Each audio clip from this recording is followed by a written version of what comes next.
नमस्ते सबैलाई नलेज नेस्टमा स्वागत छ। आजको भिडियोमा म तपाईहरुलाई टिकटक नेपालमा कसरी चलाउने भनेर सोच्दै हुनुहुन्छ भने तपाई सही भिडियो हेरिराख्नु भएको छ।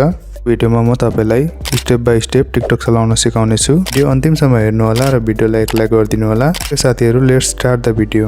साथीहरु हेर्न सक्नुहुन्छ म आफ्नो मोबाइल स्क्रिनमा आइसके। सुरुमा यहाँ गएर हजुरहरु आफ्नो मोबाइलको सेटिङमा जानु होला। सेटिङमा गइसकेपछि हजुरहरु यहाँनिर मुनि हेर्न सक्नुहुन्छ। यहाँ मुनि हेर्न सक्नुहुन्छ कनेक्सन एन्ड शेयरिङ भनेर लेखिरहेछ। त्यहाँ गएर सिम्पली क्लिक गरिदिनु होला।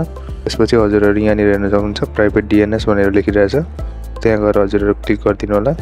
त्यसपछि हजुरहरुको फोनमा यस्तो अप्सन डाइरेक्ट यहाँनिर कनेक्सन एन्ड शेयरिङ भनेर देखाएको छैन भने तपाईहरुकोमा त्यस्तो अप्सन देखाएको छैन भने हजुरहरु के गर्नु भने सजिलोसँगले यहाँनिर माथि सर्चमा गएर लेख्नु होला डीएनएस भनेर लेख्नु होला। त्यसपछि यहाँनिर हेर्न सक्नुहुन्छ यहाँ डाइरेक्ट आएको छ प्राइभेट डीएनएस भनेर। त्यहाँ गएर सिम्पली क्लिक गरिदिनु होला। त्यसपछि हजुरहरु हेर्न सक्नुहुन्छ यो बाइ डिफल्ट अफमा हुन्छ या अटोमा हुन्छ, तपाईको दुईटाबाट एउटामा हुन्छ। तर हामीले चाहिँ यहाँ गएर यो स्पेसिफाइड डीएनएस भनेर यसमा क्लिक गरिदिनु होला। त्यहाँ गएर क्लिक गरिसकेपछि हजुरको यहाँनिर यस्तो अप्सन आउँछ। यहाँनिर चाहिँ गएर हजुरहरुले यहाँ टाइप गर्नु होला डीएनएस भनेर लेख्नु सुरुमा डीएनएस अनि त्यसपछि डट अनि एड अनि GUARD.com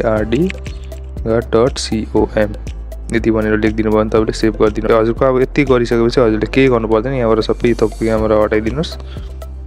त्यसपछि हजुरहरु यहाँनिर गएर आफ्नो टिकटक एप खोल्न सक्नुहुन्छ। म यहाँनिर खोल्न गए।